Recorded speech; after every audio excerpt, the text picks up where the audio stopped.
যারা বলে যে টাকা দিচ্ছে তাদেরকে প্রশ্নটা জিজ্ঞেস করতে হবে যে কারা কারা দিচ্ছে, ওনারা ভালো বলতে পারবে। তাহলে আমাদেরকে ওভাবে বললে পরে আমরা এই যে আবার ওদের কাছে টাকা নিতাম, তাই না? শিল্পী সমিতির ইলেকশন মানে শিল্পীদের একটা মিলন মেলা বলতে পারে।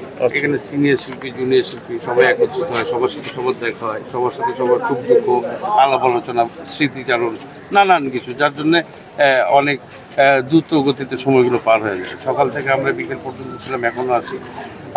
আগামীকাল ইলেকশন।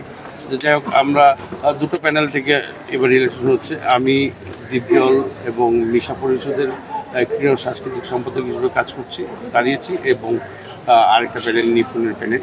যাই হোক, এই দুই প্যানেলের মধ্যে এবার ইলেকশন হচ্ছে। গতবার নিপুণের প্যানেল কাজ করেছিল। তো যাই হোক, আর স্বতন্ত্র থেকে দাঁড়িয়েছেন আমাদের বন্ধু বাদল, ও স্বতন্ত্র থেকে দাঁড়িয়েছে ইসি কমিটি, তাই না? আমরা ইসি। যাই হোক, আমার কথা হচ্ছে যে নির্বাচন কমিশনের কাছে অনুরোধ, আমাদের এই পরিবেশে বজায় থাকুক, সুস্থ সুন্দর পরিবেশে এবং স্বতঃস্ফূর্তভাবে আমাদের সব শিল্পীরা যেন নির্দ্বিধায় ভোট দিতে পারেন, এই পরিবেশ সৃষ্টি করার জন্য আমি নির্বাচন কমিশনের এবং নির্বাচনের ব্যাকআপে যারা কাজ করছেন, নির্বাচনের হয়ে যারা কাজ করছেন, নির্বাচনী কার্যক্রম যারা চালাচ্ছেন, তাদের কাছে অনুরোধ করব এই সুস্থ সুন্দর পরিবেশের জন্য বজায় থাকে ভোট শেষ হওয়ার আগ মুহূর্ত পর্যন্ত। না, সাধারণ সম্পাদক পদে আমি আমার একমাত্র পদটা হচ্ছে ক্রীড়া ও সাংস্কৃতিক সম্পাদক। আমার স্বতন্ত্র থেকে দাঁড়িয়েছিলেন, এবার আমি স্বতন্ত্র থেকে ইসি কমিটিতে দাঁড়িয়েছিলাম। এটা নিপুণদের প্যানেল হচ্ছে যে দুই প্যানেল বলতে আমি প্যানেল বুঝি না, আমি বুঝি সব শিল্পী সবাই এক, সবাই আমরা সমান। হয়তো আজকের জন্য কালকের জন্য হয়তো আমরা বিভক্ত হয়ে গেছি, মানে প্যানেল দুটো হয়ে গেছে, কিন্তু 20 তারিখের পর 19 তারিখ ইলেকশন, 20 তারিখের পর কিন্তু সবাই একাবার, আমরা সবাই একসাথে কাজ করবো, তাই না? তো এই জায়গায় প্যানেল নিয়ে দ্বিধাদ্বন্দ্ব কিংবা প্যানেল নিয়ে কাদা চলাচলি কিংবা প্যানেল নিয়ে হিংসাত্মক কোনো আচরণমূলক কথাই বলবো না আমি। সব প্যানেলে এক। গতবার নিপুণের প্যানেলে আমি সাপোর্ট করেছিলাম, এবার নিপুণের প্যানেল নেই। এবার কারণটা যদি জানতে চাই কেন? এখানে কোনো কারণ নেই, এটা আমার ব্যক্তি স্বাধীনতা। এটা আমার গতবার তো অনেকেই ছিল যারা নিপুণের প্যানেল ছিল, তারা এবার এই প্যানেলে আছে। এবার এই প্যানেলে গতবার ছিল তারা, এবার নিপুণের প্যানেল আছে। এটা কোনো, আমি তো আগেই বললাম, শিল্পীদের মন হচ্ছে যে উদার হওয়া উচিত, শিল্পীদের মন বড় হওয়া উচিত। একজন শিল্পী আরেকজন শিল্পীকে কেন আমরা জেলাসি করবো? কেন এর বুকা সরকার আমরা বাস করছি, তাই না?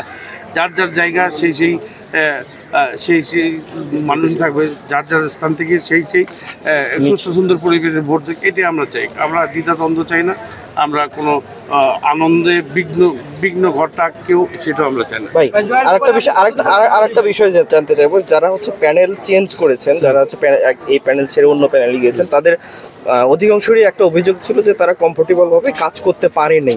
তো আপনি কি সেই জায়গা থেকে মানে আমি তো গতবার পাঁচই করিনি, কাজ করবো কইতে না, ওই রকম ধরেন আপনি কম্বিনেশন কিংবা আমি একটা ডায়লগ আছে, আমি ডন এক পিস, ডনের কোনো বিকল্প নেই। পাস করলেও ডন, ফেল করলেও ডন। আমার কথা হচ্ছে আমি ভালোবাসার সহযোগ করি, আমি সবার সাথে ভালোবাসাবাসি দিয়ে চলি, বিদায় সবাই আমাকে ভালোবাসে। আমাকে দুই প্যানেল থেকেই ডাকাডাকি করেছে। আমার কথা হচ্ছে যে আগে আসবে সে আগে পাবে। আমাকে দ্বীপদল পরিষদ আগে ডেকেছে, এই জন্য দ্বীপদল পরিষদে যোগ দিই। যদি নিপুণ পরিষদ ডাকতে হবে নিপুণ পরিষদে যেতাম। আমার কথা হচ্ছে যে এখানে কোনো রাজনীতি নেই, এখানে কোনো হিংসাত্মক কোনো আচরণ নেই। এই জন্য আমি দুই প্যানেলকেই আমি আমার সমকক্ষ, আমার সহকর্মী এবং আমার বন্ধু বান্ধবী ভাবি।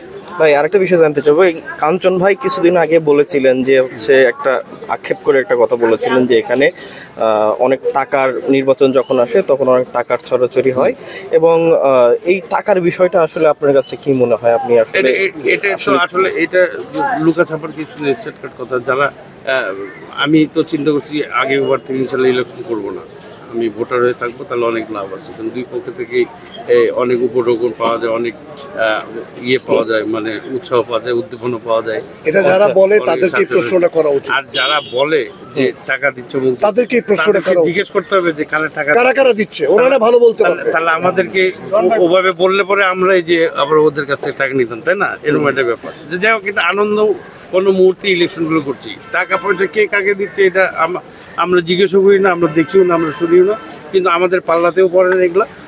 সংবাদ, ফিচার ও অনুষ্ঠানের জন্য ভিজিট করুন সংবাদ প্রকাশের ওয়েবসাইট এবং যুক্ত থাকুন ফেসবুক পেজ ও ইউটিউব চ্যানেলের সঙ্গে।